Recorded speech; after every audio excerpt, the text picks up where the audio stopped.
Tayong dalawa lang ang katulong dito sa mansyon. Hindi naman kasi ganun karami ang mga gawain. Kaya na ng 2 tao. Basta't siguraduhin mo lang na malinis ang sala, mga kwarto, pati na rin ang labas ng mansyon. Ako nang bahalang maglinis ng kusina dahil ako rin naman ang nagluluto. Opo, Aling Magda.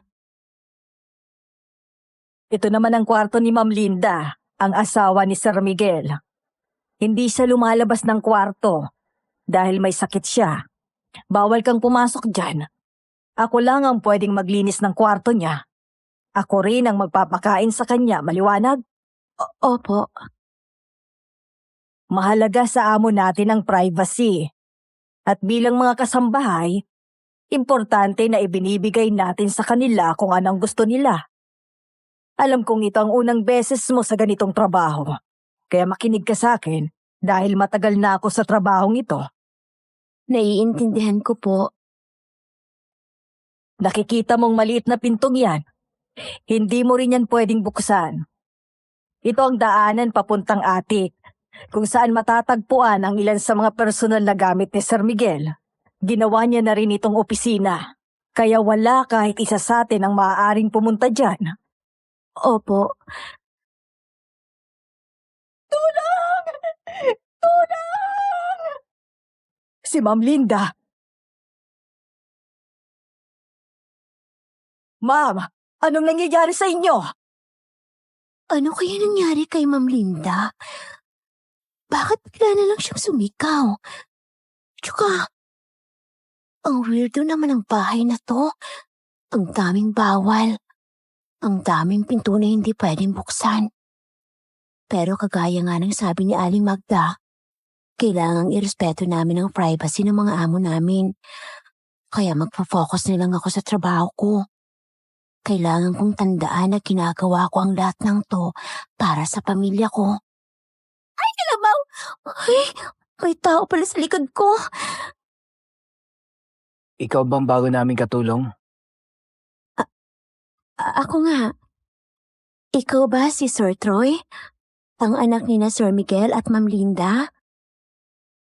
Bakit ang talim naman niyang tumitig sa akin? Umalis ka na dito. Habang maaga pa. Po? Umalis ka na. Kung ayaw mo magsisi sa huli. Troy? Anong ginagawa mo dyan? Hindi ba't may pinagagawa ako sa'yo activity? Nagbanyo lang ako saglit, bigla ka nang nawala. Sorry po, Teacher Annalyn. Narinig ko lang kasi na nandito na ang bago naming katulong. Kaya pinuntahan ko siya. Bumalik ka na sa study room at tapusin ang pinagagawa ko sa'yo. Opo. Magandang umaga po. Ako nga po pala si Trina. Bagong katulong dito sa mansyon. Ako naman si Teacher Annalyn, ang personal tutor ni Troy. Tutor? Oo. Particular kasi si Sir Miguel sa pag-aaral ng anak niya. Gusto niya na palaging mataas ang marka ni Troy. Kaya mula pagkabata ay may personal tutor na talaga ito. Bago lang din naman ako dito. Siguro yung mga 5 buwan pa lang. Kumusta naman po sila Sir Miguel? Hindi ko pa kasi siya nakikilala eh. Mabait ba siya? Basta sumunod ka lang sa mga patakaran niya rito sa bahay. Magkakasundo kayo. Patahimikin mo sila! Ayaw nilang tumahimik! Nabibigay na ako sa mga sigaw at iyak nila! Ano po bang nangyayari kay Ma'am Linda? Palagi ba siyang ganito? Hayaan mo na lang siya. Si Aling Magda nang bahala sa kanya. Ayoko na! Pagod na ako! Alisin niyo na ako sa lugar na to!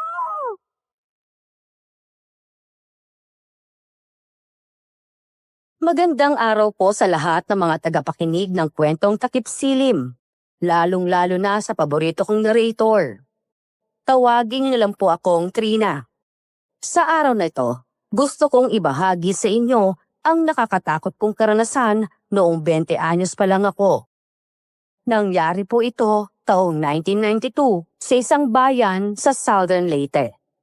Dahil sa hirap ng buhay, ay namasukan ako bilang kasambahay ng isang mayamang pamilya. Ang hindi ko alam, ito pala ang simula ng isang bangungot na hanggang ngayon ay hindi ko pa rin magawang kalimutan. Kumusta na po si Ma'am Linda? Nagulat po ako nang bigla siyang sumigaw kanina. Ano po bang sakit niya? Nakalimutan mo na ba ang sinabi ko? Huwag mong pakialaman ang buhay ng amo natin. Kung ano man ang sakit ni Ma'am Linda, wala na tayo doon. At saka hindi mo siya kailangang alalahanin. Kaming dalawa ni Sir Miguel ang nag-aalaga sa kanya. Ituon mo na lang ang atensyon mo sa mga bagay na kailangan mong gawin dito. Opo. Pasensya na po. Nakita mo na si Sir Troy kanina, di ba?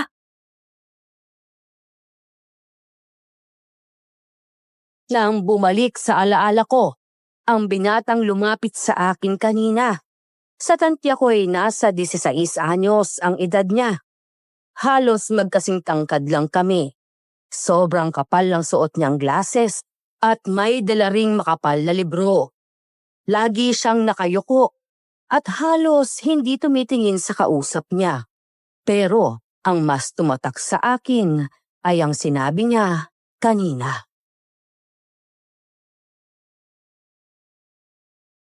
Opo. Binilaan po niya ako na umalis na dito kung ayaw ko daw magsisi sa huli.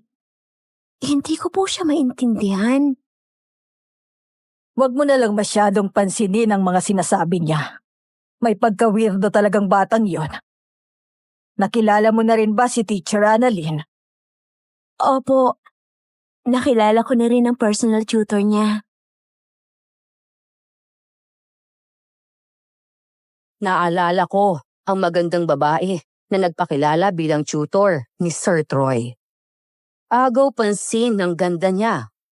Para kang nakatingin sa isang anghel dahil sa kanyang maamong muka. Pero napansin ko na tila takot si Sir Troy sa kanya at sumusunod agad sa kanyang gusto. Ngunit magaan naman ang pakiramdam ko kay Teacher Annalyn. Mabait siya sa akin at pakiramdam ko pa ay magkakasundo kami.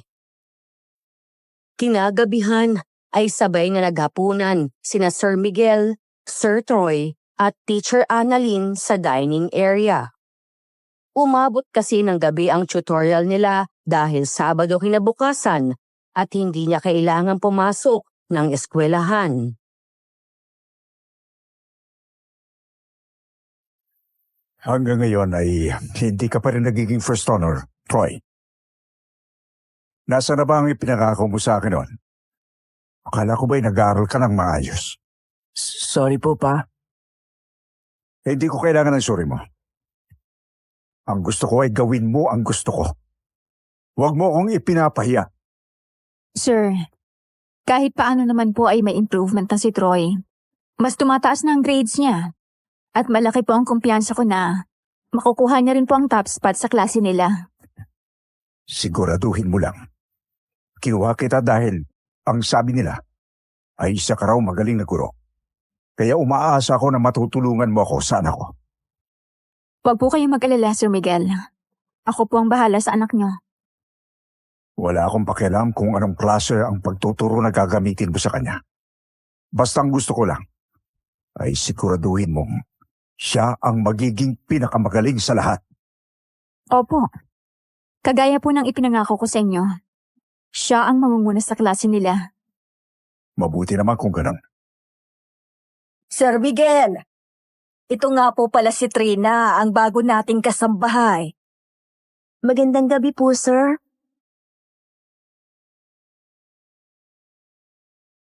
Tiningnan niya ako mula ulo hanggang paa, pero wala akong nakitang kahit anong ekspresyon sa mukha niya.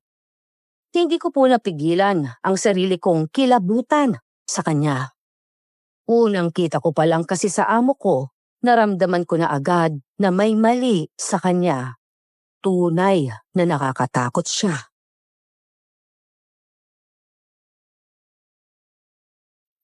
Nasabi na ba ni Aling Magda sa'yo ang mga patakaran dito sa bahay? Opo, sir. Mabuti. At nagkakaintindihan naman tayo, hindi ba? Naiintindihan ko po ang lahat ng patakaran niyo. Wala po kayong dapat na ipag-alala.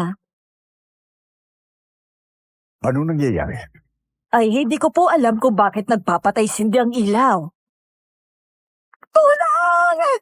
Tulungan niyo ako! Ma'am Linda!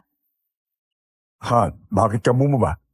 Aling Magda, hindi mo ba inilak ang kwarto ng asawa ko? Ay, lako, nakalak po yun, sir. Kung ganon, paano siya nakalabas? Hindi na nakasagot si Aling Magda dahil mabilis na kumilos si Sir Miguel at inakyat kaagad si Ma'am Linda pabalik sa kwarto. Ito po ang unang beses na nakita ko ang babae kong amo. Lagpas baywang ang haba ng kanyang maalong buhok. Maganda siya, halatang may lahing banyaga. Pero kapansin-pansin po ang pagiging maputla niya. Halos kasing kulay na nga siya ng papel. Ano na naman kayang nangyayari kay ma'am? Masanay ka na. Po? Kung ano-ano talagang sinasabi mo. Tapusin mo na ang hapunan mo at na makapagpahinga ka na. Pagkatapos ng hapunan ay nagpaalam na si Teacher Annalyn. Uuwi na raw siya habang hindi pa malalim ang gabi. Nagpresenta naman akong ihatid siya sa labas hanggang sa makasakay siya ng tricycle. Nahiya pa siya nung una, pero pumayag na rin kalaunan. Mahaba pa kasi ang lalakarin mula sa mansyon papuntang gate. Siguro'y aabot din sa 5 minutong lakaran. Taga rito ka lang ba? Taga kabilang bayan po. Nakarating lang ako rito para maghanap ng trabaho. Breadwinner ka ba? Hindi naman po. Nagtatrabaho sa bukid ang mga magulang ko. Kaso lang, hindi sapat ang kinikita nila para sa mga pang-araw-araw na pangangailangan namin. At ayoko ring mahinto sa pag-aaral ng mga kapatid ko. Kagaya ko, ni hindi man lang ako nakapagtapos ng high school. Gusto kong makagraduate ang mga kapatid ko. Kaya nagdesisyon ako magtrabaho bilang kasambahay para makatulong kahit papano. Napakabuti mong anak at kapatid. Maswerte sila sa'yo. Salamat po. Maswerte rin naman ako sa pamilya ko. Kayo po, saan kayo nagtatrabaho? Dito lang din. Isa akong public school teacher. Part-time ko lang ang pagiging tutor ni Troy. Alam mo na, sa hirap ng panahon ngayon, kailangan natin ng extra income. Totoo po. Pero taga rito lang po ba kayo? Hindi. Laking Maynila talaga ako. Pero nung namatay ang lola ko at pinamana sa akin ang bahay at lupa niya rito, naisipan kong dito na manirahan. Masyado kasing magulo sa Maynila. Hindi ako makahanap ng kapayapaan doon. Mas gusto ko rito. Pangarap ko pong makapunta ng Maynila. Balang araw, makakapunta ka rin doon. Pagkatapos niyang makasakay ng tricycle, ay kaagad na akong lumakad pabalik ng mansyon. Medyo malakas ang hampas ng hangin, dahilan para kilabutan ako. Binilisan ko ang paglalakad para makapasok na agad ako. Pero habang naglalakad, ay may napansin ako.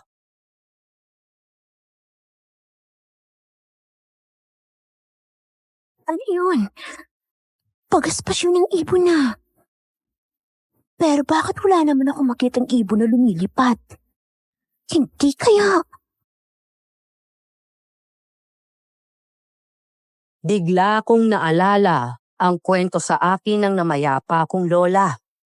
May mga aswang daw na kayang magkatawang hayop upang mas madaling makapambiktima.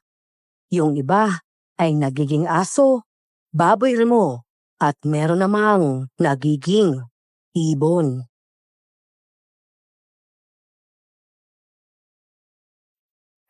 Ano ba yan? Tinatakot ko lang ang sarili ko. Imposibleng aswang yun. Mabigat po ang pakiramdam ko sa mansyon. Para bang napapaligiran ito ng mga negatibong enerhiya. Hindi ko maipaliwanag kung bakit ganon ang pakiramdam ko. Pero hindi ko mapigilan ang sarili kong matakot. Palagi pong wala si Sir Miguel dahil abala raw ito sa negosyo. Tinanong ko si Aling Magda kung ano ang negosyo ni Sir. Pero hindi niya naman ako sinagot. Isang gabi ay may narinig akong babaeng tumatawa na para bang kinikiliti. Nagtaka ako kung sino ito dahil hindi naman pamilyar sa akin ang boses nito. Kaya dahan-dahan akong lumabas ng kwarto at sumilip. Sino yung babaeng kasama ni Sir Miguel? Bakit niya ito inaakbayan? Palihim ko silang sinundan at nakita kong pumasok sila sa pinto papuntang atik. Ito mismo ang pinto na bawal akong buksan, ayon kay Aling Magda. May babae si Sir Miguel? Kitang-kita ko ang paghahalikan nila bago tuluyang sumara ang pinto. Hindi ako makapaniwala na may ibang babae si Sir Miguel. Hindi porket may sakit si Ma'am Linda ay pwede na itong pagtaksilan. Bakit gising ka pa? Aling Magda, Hindi ko na malayang nasa likod ko na pala si Aling Magda. At base sa taliyong ng pagkakatingin niya sa akin, halatang hindi siya masaya sa ginawa ko.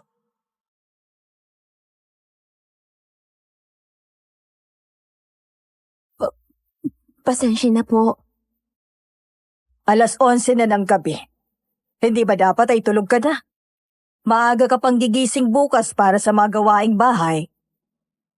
May narinig po kasi akong boses ng babae na hindi pamilyar sa akin, kaya Kaya naisipan mong makiosyoso? pasensya na po. Nakalimutan mo na ba kaagad ang patakaran dito sa mansyon? Hindi po. Ang sa akin lang po, may ibang babae si Sir Miguel. At anong gusto mong gawin? Pagsabihan natin siya. Isumbong kay Ma'am Linda. Yan bang gusto mo? Hindi naman po Kung ayaw mong mawala ng trabaho, huwag kang makialam sa buhay ng amo natin. Hayaan mo siya kung anong gagawin niya. Huwag na huwag mo siyang pakikialaman. Naiintindihan mo? Opo.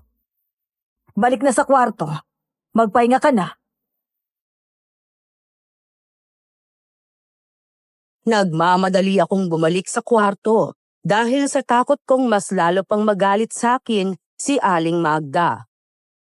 Pero hindi ako nakatulog dahil sa nakita ko. Paulit-ulit na tumatakbo sa isip ko ang kataksilan ni Sir Miguel.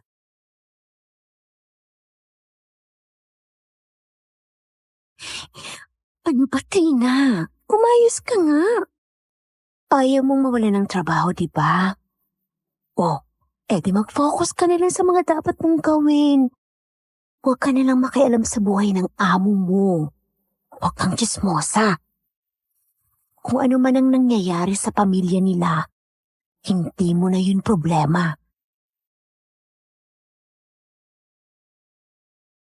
Pinaandar ko ang radyo bago ako muling humiga sa kama.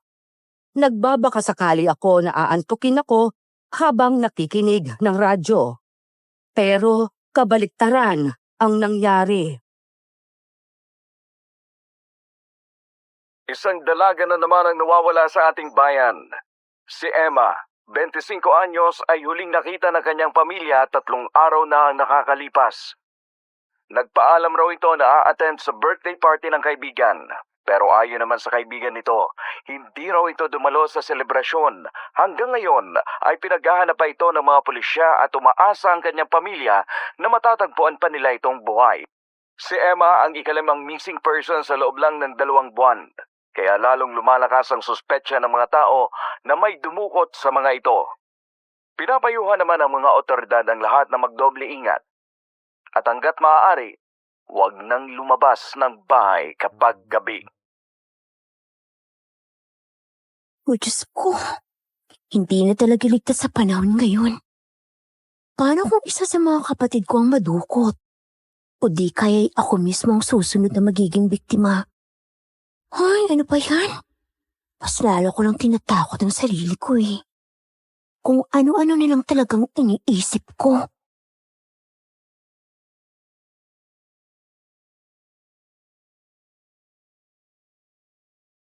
May panibagong babae na naman daw pong nawawala. Narinig ko ang balita kagabi sa radyo. Panglima na raw ito sa loob ng 2 buwan. Kaya marami ang nagsususpetsa na may mandurukot na pagala-gala dito sa atin. Sa tingin niyo po, iisang tao lang kaya ang kumuha sa kanila? Hindi ko alam. Tsaka hindi naman ako masyadong nakikinig sa mga balita. Puros mga masasamang bagay na lang kasi ang laman ng balita. Ayokong takutin ang sarili ko. At ayoko ring problemahin ang mga bagay na hindi ko naman kontrolado. Nakakabahala lang po kasi. Kung gano'n ay magdoble ingat ka. Huwag kang lalabas ng gabi. Siguraduhin mong nakalak ang mga bintana at pinto. Ganun lang kasimple. Sir Miguel, magandang umaga po. Magandang umaga po, sir. Hindi niya kami binati at hindi rin niya ako binalingan ng tingin. May inabot lang siyang maliit na supot kay Aling Magda na may lamang karne. Hindi ko lang matukoy kung anong klaseng karne ito. Hindi na lang din ako nakiusyoso at baka mapagalitan lang ako. Alam mo na kung anong gagawin mo dyan. Opo, sir. Ako nang bahala dito. Tawagin mo na lang ako. Paganda na. Bilisan mo ha. Ano pong pinapaluto ni sir? Iwan mo na muna ako dito at nang makapagluto ako ng maayos. Doon ka sa sala, maglinis ka. Sige po. Bahagya akong nagtaka kung bakit hindi magawang sagutin ni Aling Magda ang simpleng tanong ko. Pero hindi ko na lang siya kinulit. Pumunta ako sa sala para maglinis, pero nakasalubong ko naman si Sir Miguel. Hindi ko po maintindihan kung bakit ako kinakabahan sa kanya kahit wala naman siyang ginagawa. Anong gagawin mo? Maglilinis po ng sala. Mamaya ka na maglinis. Puntahan mo muna ang asawa ko at dalhin mo siya sa garden para magpahangin. Po? Kailangan niyang makalanghap ng sariwang hangin at mainitan ng araw paminsan-minsan. Kaya dalhin mo siya sa garden. Magdala ka ng Biblia at basahan mo siya ng mga Bible verses. Gustong-gusto niya yon. Pero po, ang sabi po sa akin ni Aling Magda, kayong dalawa lang daw ang pwedeng mag-alaga kay Ma'am Linda. Sino ba ang amo dito? Hindi ba ako? Kaya ang utos ko ang susundin mo. Opo, sir. Mabilis akong umakyat sa kwarto ni Ma'am Linda dahil sa takot ko kay Sir Miguel. Ito po ang unang beses kong nakapasok sa kwarto niya. Ang dilim sa loob, nakababa ang mga kortina at may isang maliit na lampshade lang sa bedside table na siyang nagbibigay ng kaunting liwanag sa silid. Naabutan kong nakaupo sa kanyang kama si Ma'am Linda. Tulala siya at nakatingin lang sa kawalan. Magandang umaga po, Ma'am Linda.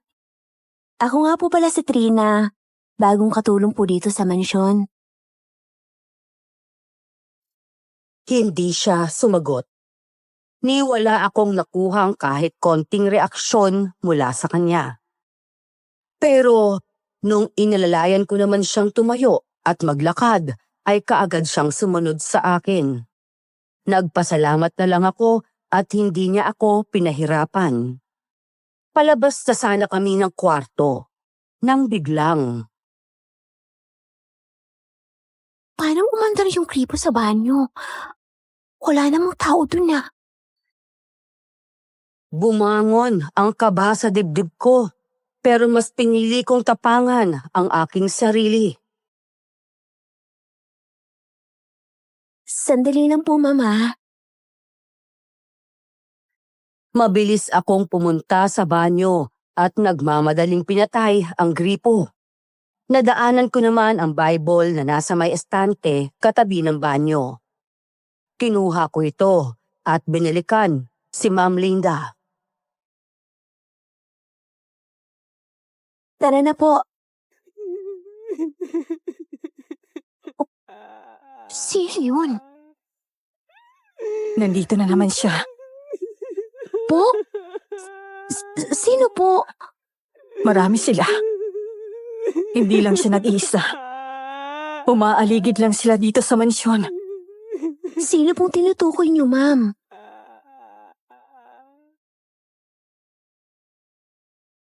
Hindi na siya nagsalita pa kahit ilang beses ko siyang tinanong. Kaya sa takot ko ay kaagad na lang kaming lumabas ng kwarto. Marahan ko siyang inalalayan na makababa hanggang sa nakarating kami sa garden. Hindi pa rin siya nagsasalita at nakatingin lang sa kawalan habang pinapaupo ko siya. Tinabihan ko naman siya at binuklat ang dala kong Biblia. Ma'am, babasahan ko po kayo na tong Biblia, ha? Sabi po kasi ni Sir Miguel, ito daw po ang gusto niyo. Alam niyo po, naaalala ko sa inyong lola at nanay ko. Mga relihiyosa din po kasi sila. Narinig ko ang huni ng mga ibon at naramdaman ang banayad na pagdampi ng hangin sa aking balat. Ang mga bulaklak ay namumulaklak sa paligid. Ngunit sa kabila ng ganda ng tanawin, wala pa rin sa kanyang sarili si Ma'am Linda. Ma'am, babasahan ko na po kayo ng talata sa Biblia, ha? Kagaya ng inaasahan ko, hindi pa rin siya sumagot. Pero sa tingin ko, parang nagbukas ito ng kaunting interes sa kanyang mga mata. Eto po, naalala ko. Paborito po ito ng aking lola. At ito ay mula sa Salmo 34 verse 18. Sabi po dito, ang Panginoon ay malapit sa mga may pusong sugatan at iniligtas ang mga may diwa na wasak. Habang binabasa ko ito, napansin kong medyo napahinto si Ma'am Linda. Parang may sumagi sa kanya na alaala. Hindi ko matukoy kung ito ba ay masaya o malungkot. Minsan, kailangan lang talaga natin ng oras para makahanap ng kapayapaan sa ating mga puso. Nagsimula siyang kumilos, bahagyang huminga ng malalim. Ang mga daliri niya ay humahawak ng mahigpit sa kanyang mga tuhod. Tila naghihintay sa mga salitang lumalabas sa bibig ko. Sa Mateo 11 verse 28, sinasabi po dito, lumapit kayo sa akin, kayong lahat na napapagod at nabibigatan, at bibigyan ko kayo ng kapahingahan. Ma'am, hindi ko po alam kung ano ang eksaktong pinagdadaanan niyo. Ayaw po kasi nila akong sagutin. At ayoko rin namang manghimasok sa mga bagay na wala akong kinalaman. Pero wag po kayong mag-alala. Hindi kayo pababayaan ng Panginoon. Sa kabila ng mga bulaklak sa paligid, sa tingin ko'y nag-iisa pa rin siya sa kanyang mga iniisip. Pero sa bawat talatang binibigay ko, unti-unti ko pong nakikita ang mga pader na tila bumabagsak. Hindi ko maipaliwanag, pero Parang may liwanag na nagsisimulang pumasok sa kanyang isipan.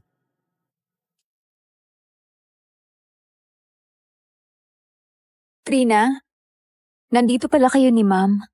Magandang umaga po, Teacher Annalyn. Opo, inutusan po ako ni Sir Miguel na ilabas si Ma'am Linda. Oo, tama yan. Baka bubuti sa kanya makalanghap ng preskong hangin. At mainitan araw-araw. Hindi yung palagi na lang siyang nakakulong sa kwarto. Tama po kayo. Teka, ba't ang aga niyo po ngayon? Holiday kasi.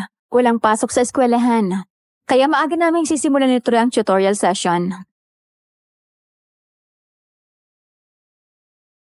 Gusto ko sanang sabihin na naaawa ako kay Sir Troy. Parang wala na kasi siyang ibang ginawa kundi mag-aral. Ni hindi ko nga siya nakitang lumabas ng bahay para makipagkita sa mga kaibigan. Pero pinigilan ko na lang ang sarili kong magsalita. Dahil baka magalit sa akin si Teacher Annalyn at baka makarating pa ito kay Sir Miguel. Binabasahan mo pa rin ng Bible si Ma'am Linda? Inutusan ako ni Sir Miguel. Mabuti naman kung ganon. Naikwento nga rin sa akin ni Sir na relihiyoso raw talaga si Ma'am Linda. Nung wala pa siyang sakit, ay halos araw-araw daw siyang pumupunta ng simbahan para magdasal. Sige, pasok na ako at baka hinihintay na ako ni Troy.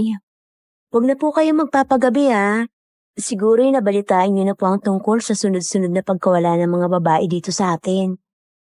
Oo, yung mga pinaghihinalaang dinukot raw? Salamat sa concern mo, Trina. Huwag kang mag-alala. Mag-iingat ako. Ikaw rin. Mag-iingat ka. Kinagabihan ay nakita ko na naman si Sir Miguel na may kasamang ibang babae. Sa tantya ko'y mas bata pa sa akin ang dalagang kasama niya.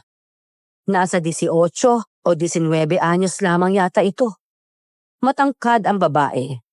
Morena at balingkinitan ang katawan. Para itong ahas kung makalingkis kay Sir Miguel. Habang tumatawa sa nakakapang-akit na paraan. Papunta ako noon sa kusina para uminom ng tubig nang makasalubong ko sila. Anong tinitingin-tingin mo? Pasensya na po, sir. Mabilis ko silang nilagpasan habang nakayuko. Napansin ko kasi na parang naiinis si Sir Miguel sa akin. Mabuti na lang at hindi niya ako pinagalitan. Diretso lang silang umakyat habang naghaharutan. Pagkarating ko naman sa kusina, ay nagulat ako nang makita ko si Sir Troy doon. Hindi ganon kalayo ang kusina at sala ng mansyon, kaya sigurado akong nakita niya ang papa niya na may kasamang ibang babae. Pero tila wala naman siyang pakialam. Nakayuko lang siya at nakatuon ng atensyon sa binabasang libro. May isang baso naman ng gatas na nakalapag sa mesa na siyang iniinom niya. Sir Troy, anong ginagawa niyo dito? Gabing-gabi na. Hindi pa ba kayo magpapahinga? Mamaya na. Tatapusin ko muna itong binabasa ko. Ikaw, anong ginagawa mo dito? Iinom lang ng tubig. Nakasalubong mo si Papa? Oo. Nakita mo rin ba? Huwag kang mag-alala. Matagal ko nang alam. Sanay na ako. Wala akong naramdamang kahit kaunting emosyon sa kanya.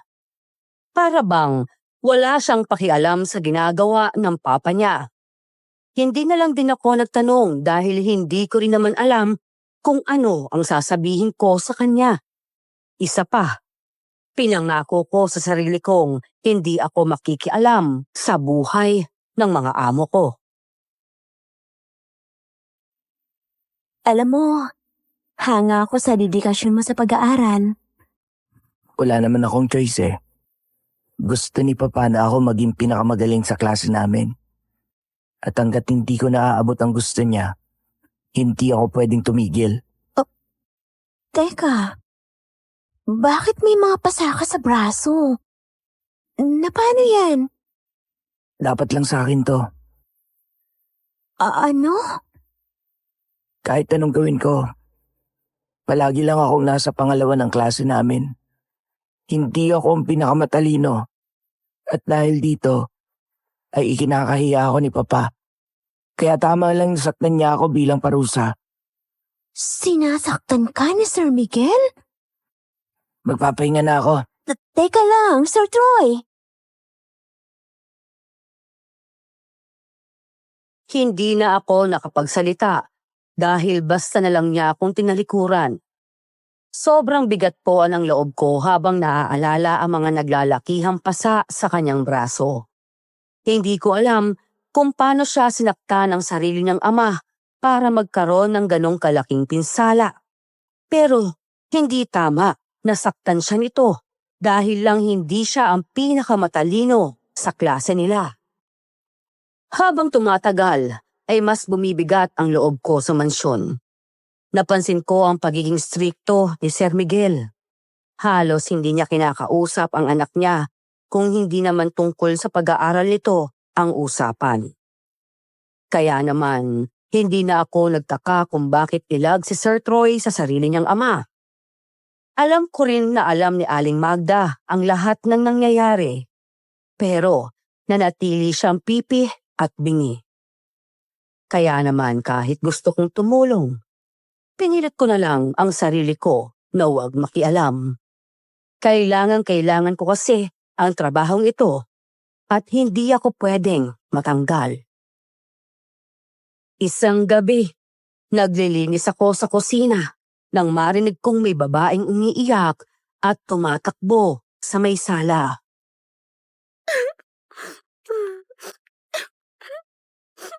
Sino yun?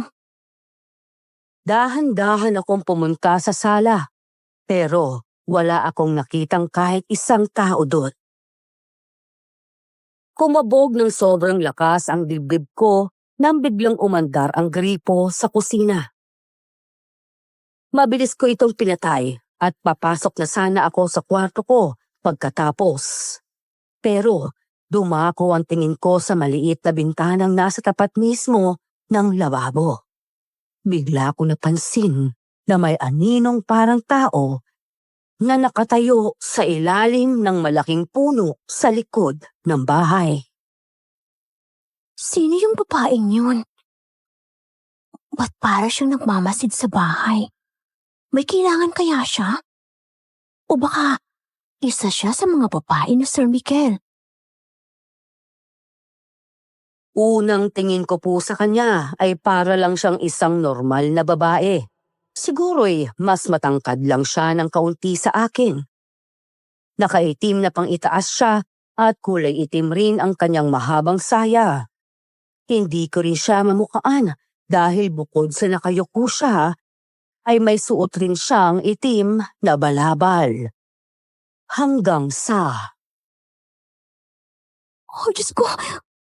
Anong nangyayari sa kanya? Unti-unting nagbago ang anyo niya. Gumalaw ang mga daliri niya habang humahaba ang kanyang mga kuko. Napansin ko rin na parang naging kulay putik ang kanyang balat. Tinanggal niya ang suot na balabal at nakita ang mahabang buhok niya na tila umaalon na parang mga ahas na humahampas sa hangin. Hindi ito totoo. Namamaligtad lang ako. Imposible. Bahagya akong yumuko at taimtim kong pinagdadasal na huwag niya akong mapansin.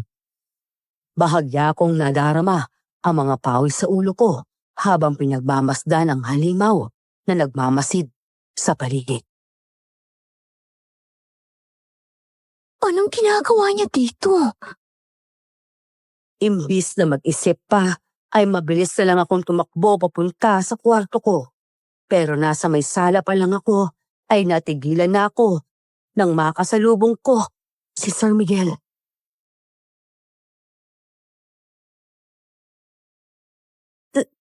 Sir? Bakit ka namumuta at pinagpapawisan? Para ka nakakita ng multo. Sir, may nakita po ako sa may likod bahay. Anong nakita mo? Aswang! Aswang po nakita ko. Niloloko mo ba ako? Hindi po, sir. Nagsasabi po ako ng totoo. Sinamahan ko si Sir Miguel sa kusina. Pero nakapagtataka na wala na sa labas yung aswang na nakita ko kanina. Binuksan niya ang back door para tingnan kung may tao ba sa labas. Pinigilan ko siya. Ano? Sinasayang mo ang oras ko eh.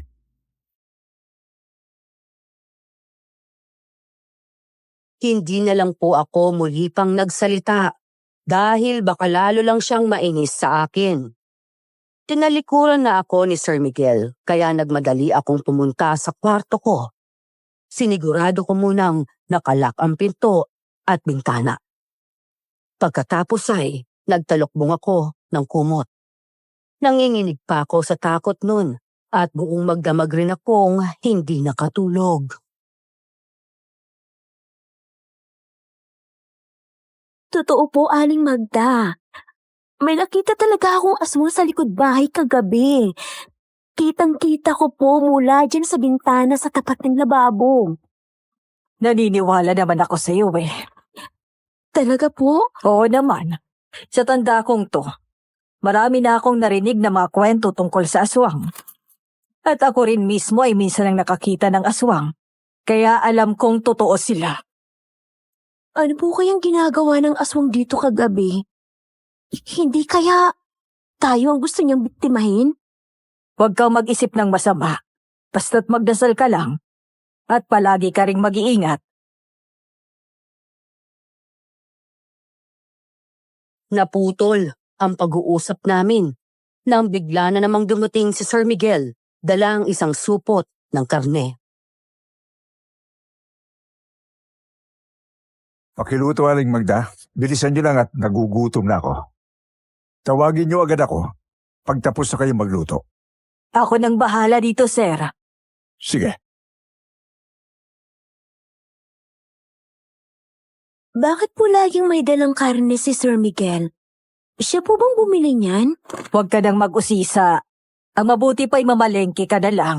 Kunin mo yung pera at listahan ng mga bibilhin mo sa taas ng ref. Sige po. Bilisan mo na. Huwag kang magtatagal doon, ha?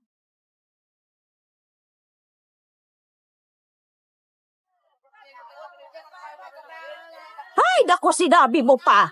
Hindi na talaga ligtas ang panahon ngayon. Akala ko talaga may kidnapper dito sa atin eh.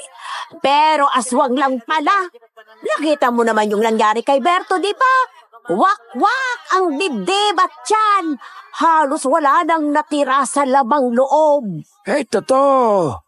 Kaya dapat lang na mag-ingat talaga tayo. Yung kapitbahay nga namin, hinabol raw ng aswang nung isang gabi. Mabuti na lang talaga't nakaligtas siya. Nakakatakot raw ang itsura ng aswang. Parang gutom na gutom pa.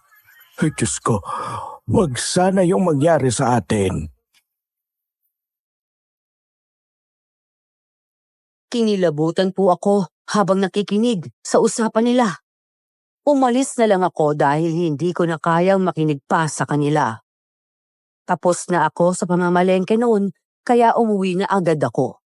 Pero habang naglalakad ako para maghanap ng tricycle ay may nadaanan akong kumuha ng atensyon ko. Ano yun? May isang bakanteng lote po malapit sa palengke. At napansin kong may maraming tao ang nagkukumpulan doon. Nilapitan ko sila. At halos bumaliktad ang sikmura ko sa aking nakita. Isang matandang babae ang nakahandusay doon. Naliligo sa sariling dugo. Dilat ang mga mata. Bukas ang tiyan. At nilalangaw na.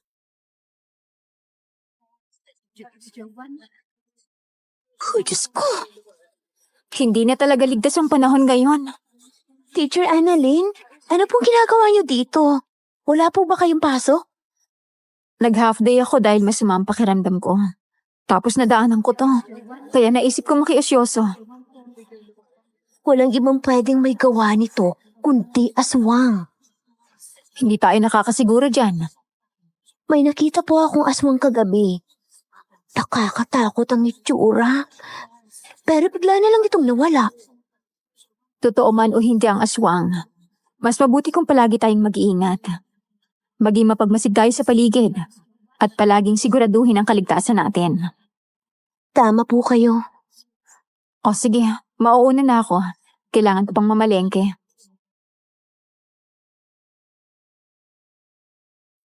Kinagabihan ay hindi ako makatulog dahil sa dami ng iniisip ko. Lumabas ako ng kwarto para uminom ng tubig sa kusina. Pero natigilan ako nang may narinig akong naglalakad sa itaas. Si Ma'am Linda? Paano siya nakalabas ng kwarto niya? Ma'am Linda? Ano pong ginagawa niyo? Bumalik na po kayo sa kwarto niyo at magpahinga na. Malalim na po ang gabi, ma'am. Hindi tayo ligtas dito. Po? Hindi tayo ligtas sa bahay na to. Dahil narito ang demonyo. Papatayin niya tayo. Ma'am, sige na po. Ihahatid ko na kayo sa kwarto niyo. Patulog na po kayo. Hindi tayo ligtas dito. Papatayin tayo ng demonyo. Ma'am, Maniwala ka sa akin. Anong nangyayari dito? Teacher Annalyn, nandito po kayo. Gabing-gabi na. At saka, bakit po kayo galing sa attic? Di ba po, si Sir Miguel lang ang pwedeng pumasok dyan?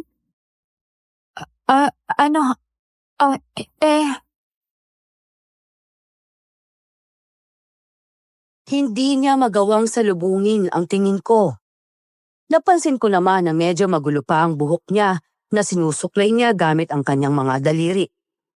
Ayoko manghusgahan siya, pero malinaw sa isip ko kung ano ang ginawa niya doon. Mas lalo pang naging malinaw sa akin ang lahat nang lumabas din si San Miguel. Anong nangyayari dito? Iinom lang po sana ako ng tubig sa kusina nang mapansin ko nakalabas ng kwarto niya si Ma'am Linda. Paano nangyari to? Sinigurado kong nakalak ang kwarto niya kanina. Hindi ko po alam. Annalyn, umuwi ka na. Sikasuhin ko muna si Linda. Sige po. Ikaw rin, Trina. Matulog ka na. Ako na ang bahala sa asawa ko. Bitiwan mo ako, ano ba? Kailangan mo na magpahingahan. Malalim na ang gabi. Halika na. Ibabalik na kita sa kwarto mo.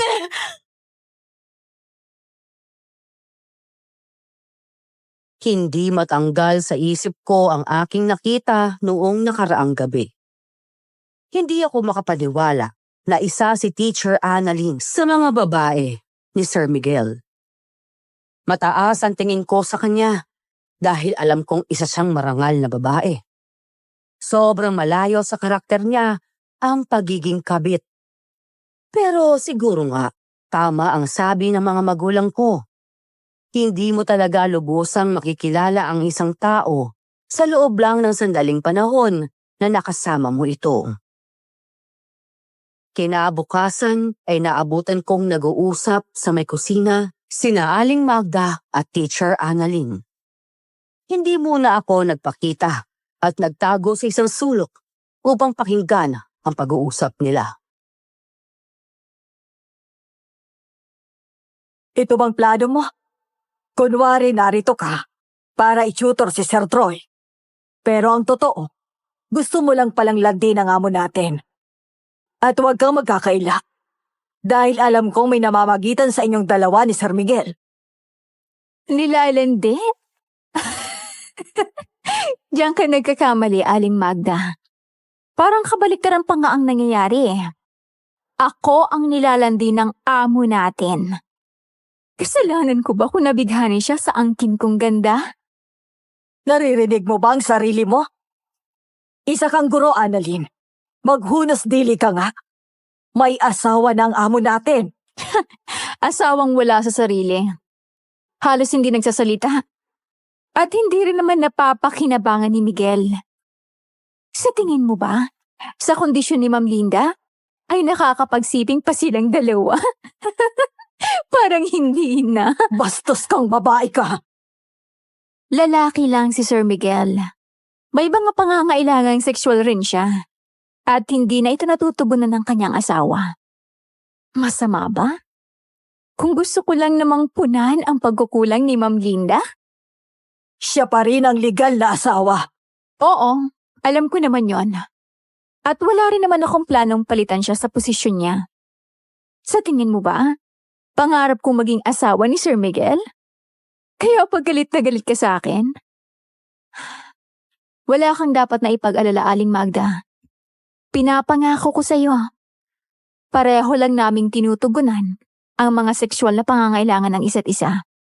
Wala akong nararamdaman para kay Miguel. Kung ganon, layuan mo na siya. Hindi ako naniniwalang wala kang masamang balak sa amo ko. At hindi ako papayag na magtagumpay ka. Haharangan ko ang masama mong plano. Sige, subukan mo. Dahil bago mo pa ako maharangan, tatapusin na kita. Anong sinabi mo? Narinig mo ko. Huwag mo nang ipaulit sa akin. Oh, sige na po. Maiiwan ko na kayo. Sigurado akong hinihintay na ako ng estudyante ko sa study room. Hindi pa tayo tapos Payo lang po, Aling Magda. Huwag nyo nang ubusin niyang kape nyo. Masyado yata kayo nagiging nerbyosa dahil dyan. Kung ano-ano na lang ang iniisip nyo. Grabe. Si Teacher Annalyn ba talaga yung kausap ni Aling Magda? Bakit parang ibang-iba siya? Proud pa yata siya sa pagiging kabit niya. Mukhang mali nga ang pagkakakilala ko sa kanya. Pinilit kong tanggalin sa isip ko ang mga narinig ko kanina. Pagkatapos kong kumain ng agahan, ay simulan ko na ang paglilinis ko ng mansyon. Nagwawalis ako noon sa taas nang mapalingon ako sa may study room. Bahagyang nakabukas ang pinto at nagkasalubong ang tingin namin ni Teacher Annalyn. Bahagya siyang ngumiti sa akin. Kaya napilitan rin akong ngitian siya pabalik. Bakit siya tumayo? Lalapitan niya ba ako? Teka, anong sasabihin ko? Baka alam yung nakikinig ako kanina. Trina? Ha? Hindi po. Maniwala ka sa akin. Wala akong ginagawa o gagawing masama. Kilala mo naman ako eh. Labas na po ako dyan, Teacher Annalyn. Ayoko pong makialam sa kung anumang nangyayari sa inyo. Dito lang po ako para magtrabaho. Tama yan. Gawin mo lang ang trabaho mo. Hindi mo naman kailangang madamay sa mga nangyayari. O sige, babalikan ko na si Troy. Baka makaistorbo pa ako sa paglilinis mo. Bakit ang bait-bait niya sa akin? Kanina lang, ibang-ibang pakikitungo niya kay Aling Magda. Sino ba talaga si Teacher Annalyn? At ano ba talagang plano niyang gawin?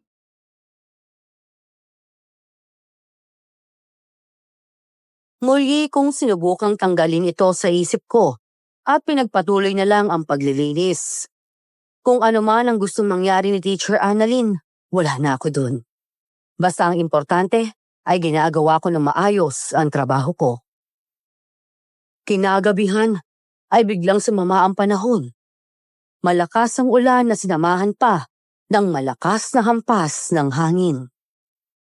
Pagkatapos kong masiguradong nakasara na ang lahat ng bintana at pintuan, ay papasok na sana ako sa kwarto para matulog. Pero biglang,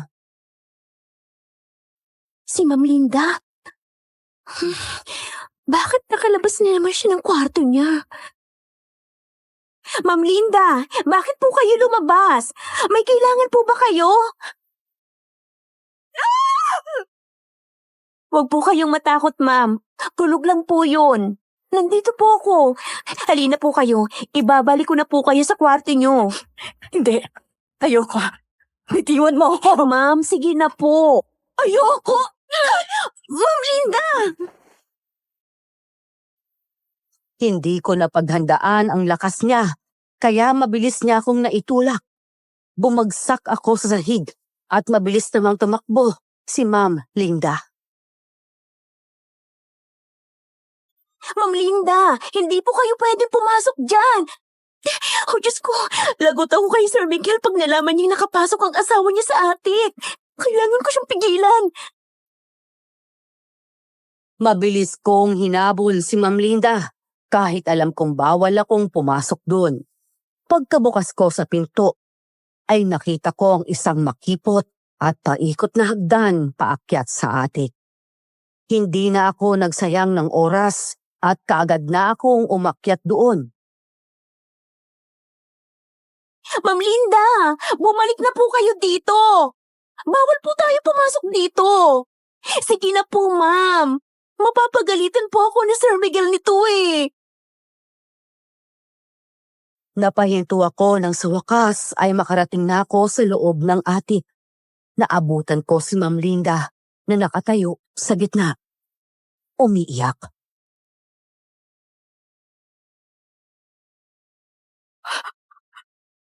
Demonyo. Papatayin tayo ng demonyo. Bakit nakapaskil sa dingding ang mukha ng iba't ibang mga babae? Parang pamilyar sa akin ah. Nakita ko ni sila sa dyaryo. Hindi ako pwedeng magkamali. Sila yung mga nawawalang babae. Impyernong lugar na to. Narito ang demonyo. Lalo pa akong nanghilakbot nang makita ang mga nakalagay sa estante. May nakalagay doong mga patalim na nababalot pa ng natuyong mga dugo. Naroon din ang iba't ibang mga bungo ng tao na parabang ginawang display. At ang mas nakakapandiri, may mga maliliit na lalagyan doon na may tubig sa loob. At makikita sa mga lalagyang ito ang mga mata, tenga at dila ng tao na parabang ginawang koleksyon. Oh, Diyos ko! Si Sir Miguel bang may gawa ng lahat ng to? Ito bang dahilan kung bakit pinagbabawalan niya ang kahit sino na pumasok dito sa atik? Mama, tama na po. Tahan na. Demonyo. Ayoko na dito. Maawa kayo. Paalisin niyo na ako sa impyernong ito.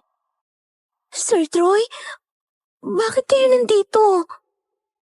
Nakita ko ang nangyari. Kaya sinundan ko kayo. Alam niyo bang tungkol dito? Oo. Matagal na. Si Sir Miguel ang nasa likod ng pagkawala ng mga kababaihan sa lugar natin. Pero bakit? Oo, may pagka-estrikto nga siya. Pero hindi naman siya mukhang papatay ng tao. Kung ganun mali ang pagkakahusga mo sa kanya. Oh. Halimaw ang ama ko. Isa siyang demonyo. Pinapaniwala ko lang siya na wala akong alam sa katotohanan. Pero ang totoo niyan, humahanap lang ako ng pagkakataon para makatakas kami ni Mama. Oh, Diyos ko.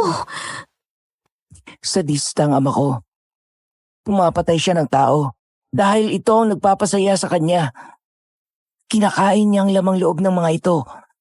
At ang ibang parte naman ng katawan ng mga ito na ayaw niyang kainin ay kinukuha niya at ginagawang koleksyon. Kumakain siya ng tao? Naniniwala kasi siya na ang pagkain ng katawan ng tao ang nagbibigay sa kanya ng lakas at magandang kalusugan. Pero hindi totoo yun. Nasa isip niya lang yun. Dahil nababaliw na siya. Yung karne na inaabot niya kay Aling Magda para lutuin. Katawan yun ang biktima niya. Oh. Huh? At si Aling Magda, tiyahin siya ni Papa. Kagaya niya ay kumakain na rin ito ng karne ng tao. Kaya niya kinukonsinti ang kasamaan ni Papa. ay dahil nakikinabang rin siya dito. Malakas ang hinala ko na nakita ni Mama ang kasamaan ni Papa. Kaya siya nagkaganito. Madalas ay tulala at tula sa sarili. Pero totoo mga sinasabi niya. Nandito sa pamamahay na to ang demonyo. At ito ay ang sarili kong ama. Paparating ng demonyo. Narito na siya. Umalis na muna tayo dito. Hindi tayo pwedeng makita ni Sir Miguel na narito tayo sa attic. Tsaka kung magagalit siya. At hindi natin alam kung anong pwede niyang gawin sa atin. Tama ka. At ikaw rin, Trina. Sa ngayon ay magpanggap ka munang walang alam. Mas makakabuti yun para sa'yo kung ayaw mong mapahamak. Sige, Ma'am Linda, tara na po. Sir Troy, tulungan mo akong alalayan si Ma'am pababa. Pinagtulungan naming alalayan si Ma'am Linda hanggang sa tuluyan na kaming nakababa at nakalabas ng attic. Nakahinga po ako ng maluwag dahil hindi kami naabutan ni Sir Miguel doon. Kaagad naming dinala si Ma'am Linda sa kanyang kwarto at pinahiga siya sa kama. Mabuti na lang at medyo kalmado na siya at hindi niya kami pinahirapan. Trina, pakiusap. Huwag mong ipagsabi sa kahit na sino ang tungkol sa mga nalaman mo, ha. Ilalagay mo lang ang sarili mo sa peligro at maaaring masira pa matagal ko ng planong pagtakas sa amin ni Mama. Makakaasa po kayo, sir. Wala po akong pagsasabihan. Salamat sa tulong mo.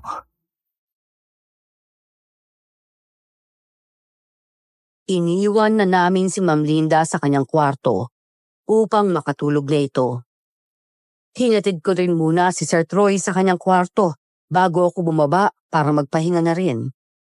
Pero napahinto ako sa gitna ng hagdan dahil sa nakita kong nangyayari sa sala. Oh, Diyos ko, may aswang.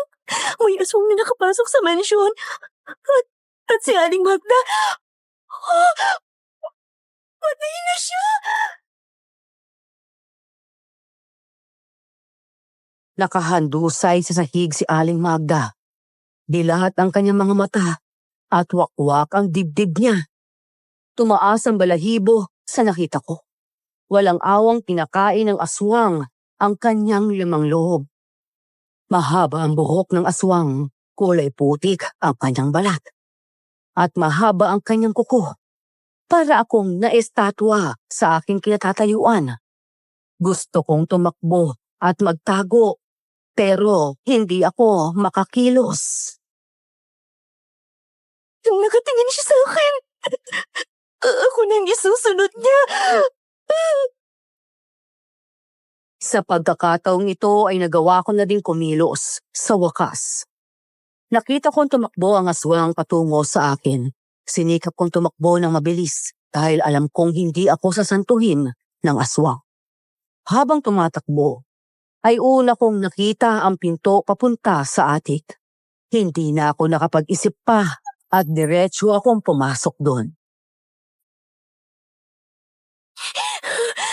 Sana hindi niya ako nakita na pumasok dito. Oh, Diyos ko, tulungan niya po ako. Nakabalik na ako sa attic at muli ko na namang nakita ang koleksyon ni Sir Miguel. Pero hindi rin naman ako pwedeng lumabas dahil siguradong makikita ako ng aswang. Kahit na tumitindig na ang balahibo ko sa mga nakikita ko sa attic, ay tiniis ko upang iligtas ang buhay ko. Siguro'y isang oras na akong nasa loob ng attic nang marinig kong may paparating. Si Sir Miguel? Mukhang naparami yata ang ininom mo ah. Kanina pa kita hinihintay sa labas ng mansyon. Pasensya na kung natagalan ako. Ayos lang. Hindi nila ako pwedeng makita. Kailangan ko magtago. Nakita ko ang isang malaking cabinet na malapit sa kinatatayuan ko. Kaagad akong pumasok doon at isinara ang pinto. Sakto naman na nakapasok na sina Sir Miguel at Teacher Annalyn.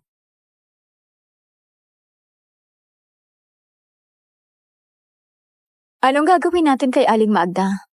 O siya nga ba talaga yon? Halos hindi ko na makilala yung bangkay eh. Siya yun. Kilala ko ang suot niya. Pababayaan na lang ba natin siya doon? Paano kung nandito pa sa loob ng mansyon ang pumatay sa kanya? Miguel, sa itsura ng bangkay ni Aling Magda, imposibleng ordinaryong taong pumatay sa kanya. Kung hindi tao, ano ang pumatay sa kanya? Ligaw na hayop? Halimaw? Aswang. Naniniwala ka pala sa aswang. Ikaw ba? Hindi? Hindi pa ako nakakakita ng aswang kahit kailan. Pero siguro, baka totoo nga sila. Huwag mo na lang At pagkatapos, kakainin mo rin siya? Pwede. Gusto mo ba akong saluhan? Ano? Maniwala ka sa akin, Teacher Annalyn. Sobrang sarap ng karin ng tao. Pag natikman mo, hahanap-hanapin mo. Wala naman sigurong masama kung susubukan ko. Titikman ko lang naman, di ba? At pag hindi ko nagustuhan, pwede kong hindi ubusin? Oo naman. Pero sa ngayon, ako muna ang titikim sa iyo. Pilyo ka talaga, Miguel.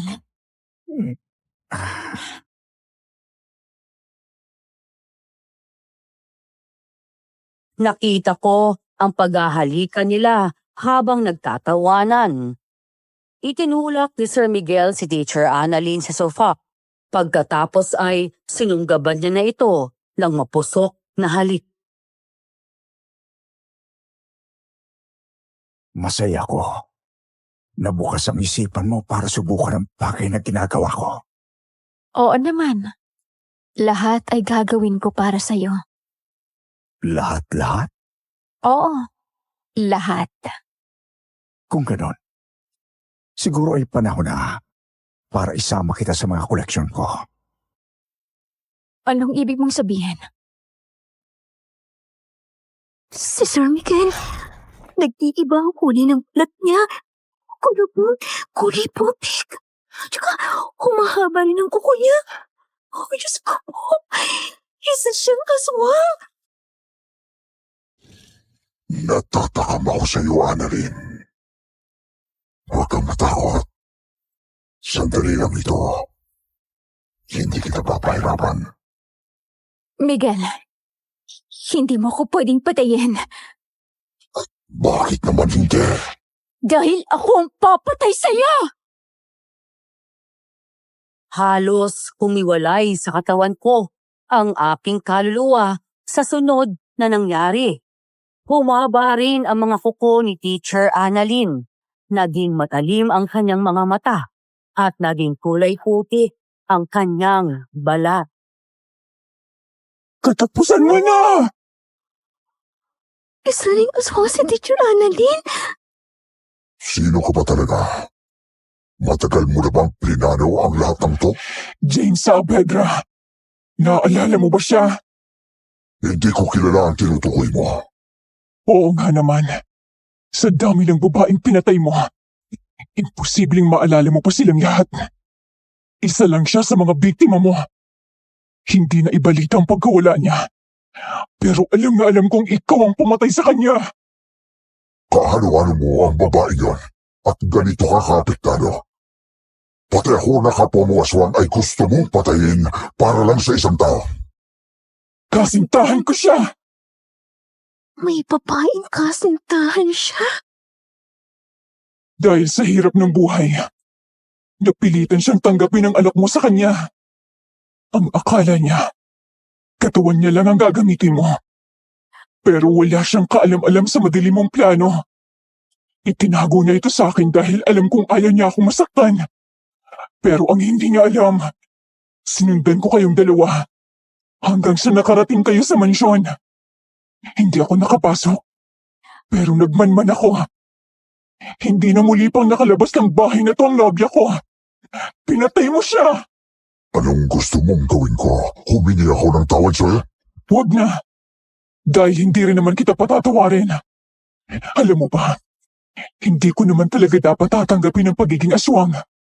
Pero dahil sa kagustuhan ko magiganti, bago namatay ang lola ko, ay tinanggap ko ang sampang to. Pero sa kabila ng pagiging aswang ko, hindi pa rin ako pumapatay ng tao. Bukod kay Aling Magda, ang matandang pakialamerang yon. Pero mula noon, pinipigilan ko talagang sarili ko. Puro sa mga hayop lang ang kinakain ko. Hanggang sa nasanay na rin ako. At nang maging handa na ako, sinimulan ko ng plano ko. Namasukan ka bilang guro ng anak ko para may sagawa ang paghiganti mo. Inakit mo pa ako at pinaniwala akong kagaya ka rin ang mga naging biktima ko. Desperada, mahina, estupida. Sa tingin mo, magtatagumpay kang patumbayin ako? Malalaman natin ngayon! Kumakabog ang puso ko habang nakatago sa loob ng kabinet at pinagmamasdan ang nakakagimbal na paglalaban ng dalawa. Tumatalon ang eksena ng dalawang aswang sa pader. Nagdadala ng isang malamig na hangin na tila humihigop sa init ng aking katawan. Sa bawat salpukan ng kanilang katawan ay tila umuuga ang buong atik.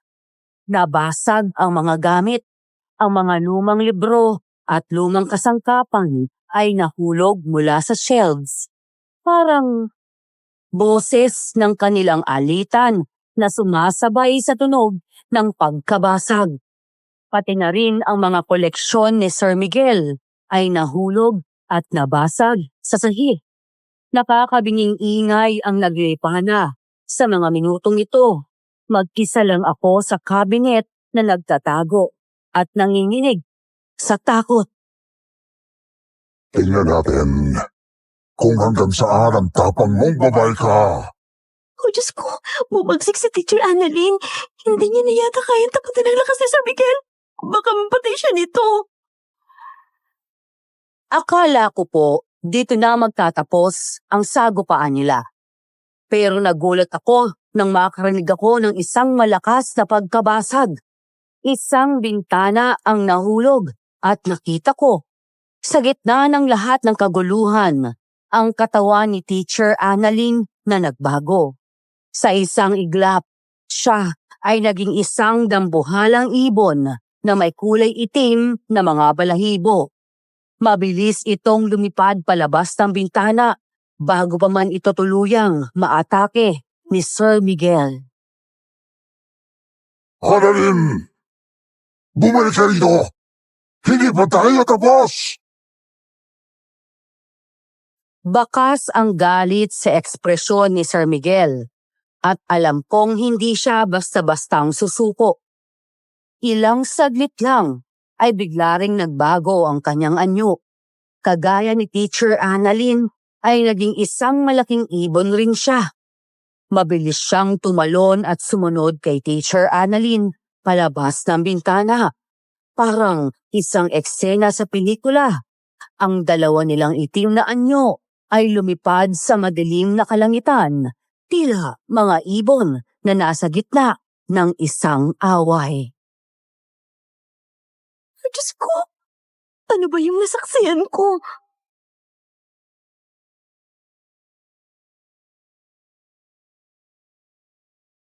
Sir Troy, anong ginagawa niyo dito? Akala ko natutulog na kayo. Nakita ko lahat ng nangyari. Ano? Mabuti nilang at hindi nila kayo nakita. Ang buong akala ko ay may sakit sa isip si Papa. Kaya siya pumapatay at kumakain ng tao. Yun pala isa siyang halimaw. Isang aswang. Nagulat rin ako sa nakita ko. Baka matagal nang alam ni Mama ang tungkol sa pagiging aswang ni Papa. Baka kaya siya nagkaganito. ay dahil sa gulat niya sa kanyang nakita. Hindi tayo ligtas dito. Nakikiusap ako sa'yo. Tulungan mo kaming makatakas, Trina. Ayoko na dito. Gusto ko nang umalis sa pamamahay na to at isasama ko si Mama. Oo, sige. Tutulungan ko kayo makatakas. Halika na. Gisingin na natin si Mama. Bilisan natin bago pa makabalik si Papa.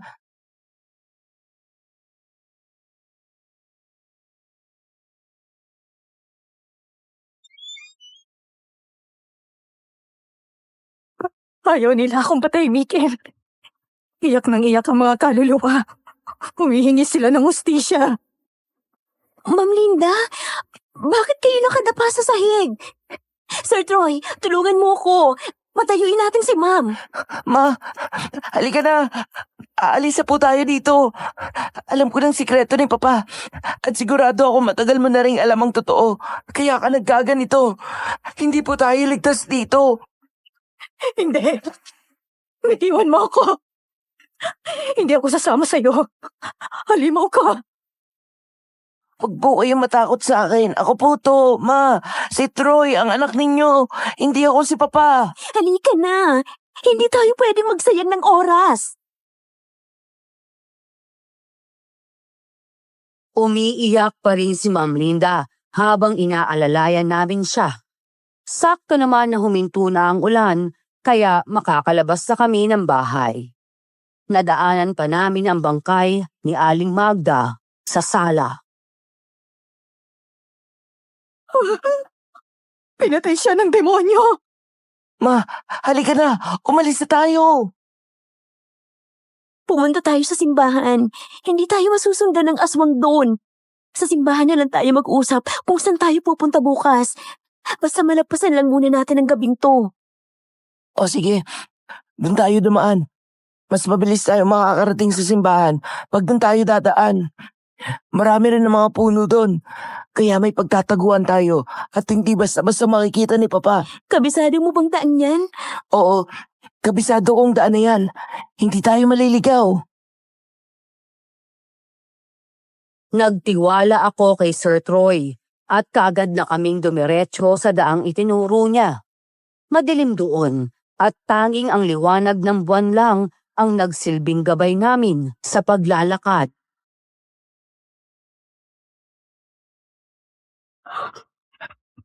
Papatayin tayo ng demonyo. Huwag po kayong mag-alala, ma'am. Oras na makarating tayo sa simbahan, hindi na tayo magagalaw ng mga aswang. Bilisan natin. Mukhang nasundan tayo ng aswang. Shh! Huwag ka maingay. Huminto muna tayo. Baka mas lalo tayong mapansin ng aswang kung patuloy tayong maglalakad. Sige, dito muna tayo. Magtago tayo dito sa likod ng malaking puno. Bantayan mo muna si Mama. Titingnan ko muna kung ligtas na bang magpatuloy sa paglalakad. Huwag kang umalis. Baka mapano ka. Sandali lang ako. Basta bantayan mo muna ang mama ko.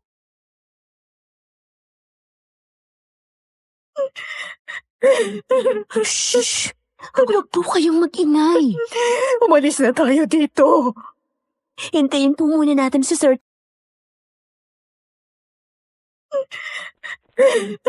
Shh! Huwag po kayong mag-ingay. Umalis na tayo dito. Hintayin po muna natin si Sir Troy. Halimaw rin siya. Ano po? Halimaw siya. Kagaya ng ama niya. Pagkasabi naman ito noon, ay saktong bumalik si Sir Troy.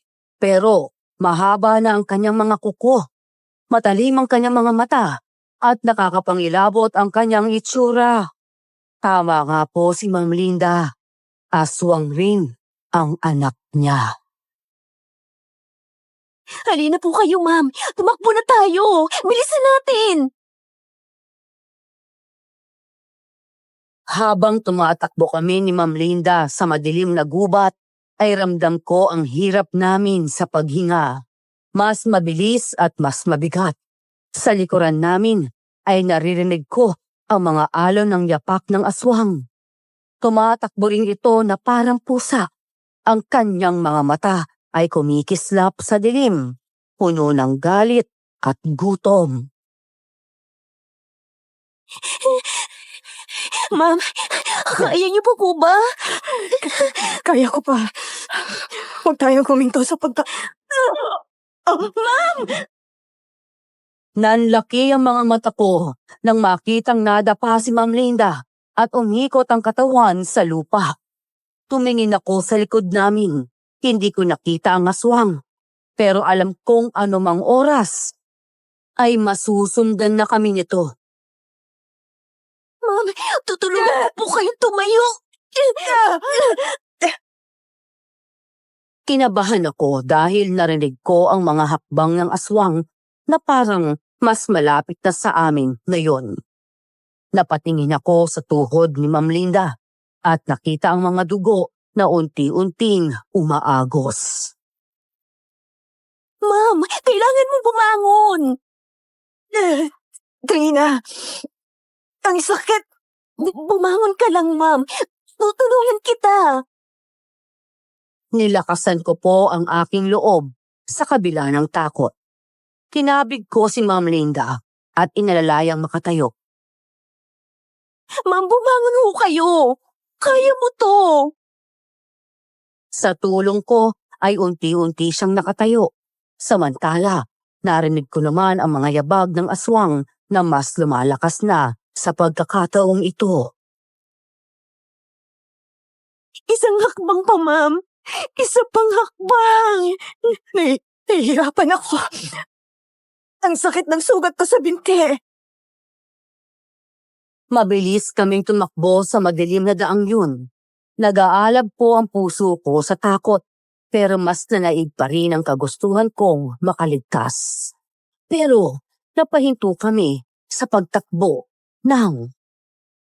Sa tingin niyo ba matatakasan niyo ako? Sir Miguel? Halimaw! Demonyo! Pa! Huliin ko sila! Kahit kailan, ay wala ka talagang silbing bata ka. Sobrang bilis ng tibok ng puso ko dahil sa takot sa mag-amang aswang na nasa harap at likod namin. Wala kaming kalaban-laban at nakita kong handa na silang kumilos upang sugurin kami.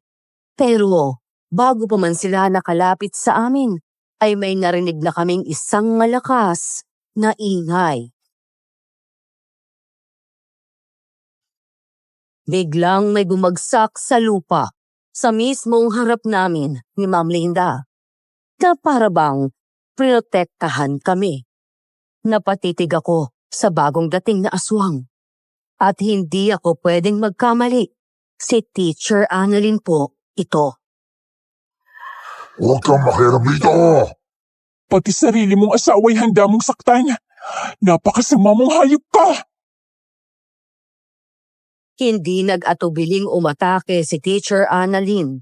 Naglabas siya ng matatalim na pangil at sinugod ang dalawang aswang. Nagsilabasan ang kanilang mga pangil. Umalingaw-ngaw ang sigawan nila sa gitna ng madilim at tahimik na gabing yun. Sa gitna ng madugong labanan nila ay nagkaroon ako ng pag-asa na maaari kaming makaligtas. Naisip ko na maaari kaming makaligtas. Pero biglang nagbago ang takbo ng lahat. Nang biglang... Huwag! Huwag niyong sasaktan ang anak ko! Ma'am! Huwag kayong lalapit sa kanila! Sinubukan ko siyang pigilan, pero wala akong nagawa. Para bang may nag-aalab na alaala sa likod ng mga mata niya. Para bang biglang nagbalik ang kanyang katinuan, nang ibabaw ang kanyang pagiging ina at pagmamahal para sa kanyang anak. Ma'am! Bumalik ka dito! Paulit-ulit akong sumigaw, ngunit hindi siya lumingon. Sa isang iglap, umatake si Teacher Annalyn sa direksyon ni Ma'am Linda sa pag-aakalang siya ang kinakalaban nito.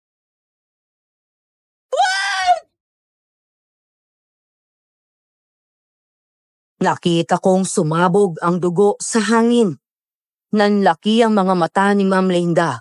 Tumulo rin ang dugo sa kanyang nakabukas na bibig.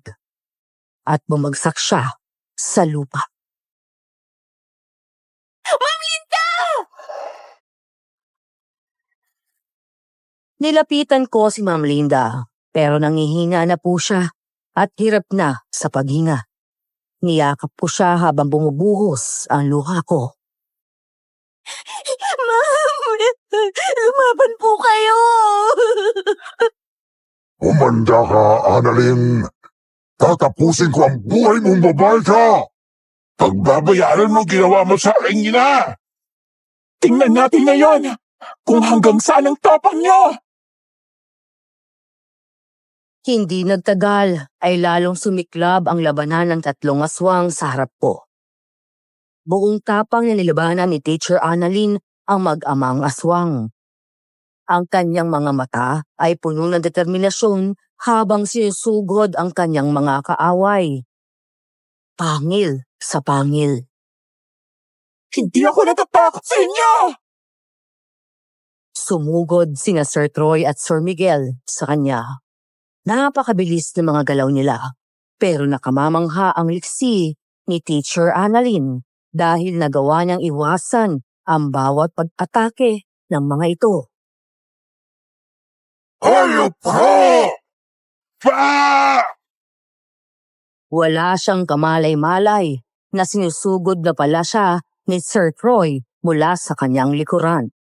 Pero sinikap niyang ipagtanggol ang sarili mula sa pag-atake nito. Inatake niya ito gamit ang kanyang pangil at mahabang kuko. Hindi! Ano? Kasabay ng pagbagsak ng katawan ni Sir Troy sa lupa ay ang pagkaputol rin ng hininga ni Ma'am Linda.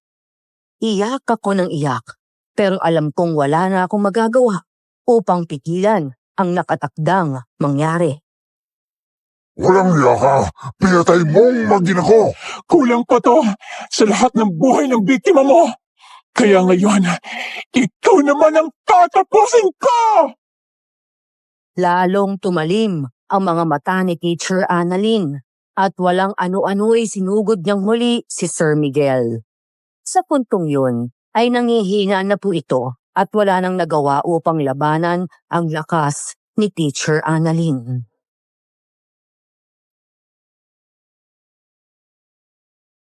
Tuluyang bumagsak si Sir Miguel at nakita ko ang pagbuhos ng napakaraming dugo sa katawan niya. Para po akong nabunutan ng tinik nang mapagtanto kong wala na itong buhay. Kasabay ng pagkamatay ng mag-amang aswang ay ang pagbalik din ni Teacher Annalyn sa pagiging tao. Teacher Annalyn, okay lang po ba kayo? Ang dami niyo pong sugat. Ang putla-putla niyo pa. Ayos lang ako. Tapos na ang laban. Wala na sila. Nakuha ko na ang hustisyang hinahangad ko. Mag-iingat po kayo dun sa Maynila, Teacher Annalyn. Salamat, Trina. Matagal ko na talagang gustong umuwi sa amin. Pero pinigilan ko lang ang sarili ko. Dahil kailangan ko pang tapusin ang misyon ko. Tapos na po ang lahat. Nabigyan niyo na po ng hustisya ang pagkamatay ng nobya niyo. At pati na rin ang lahat ng biktima niya. Tama ka. Ngayong nakuha ko ng hustisyang hinahangad ko, pwede na ako magsimula ng panibagong buhay. Salamat po sa pagligtas niyo ng buhay ko. Utang ko po sa inyo ang pangalawa kong buhay. Walang anuman, Trina. Masaya ako na may nailigtas ako sa kamay ng mga halimaw na yon.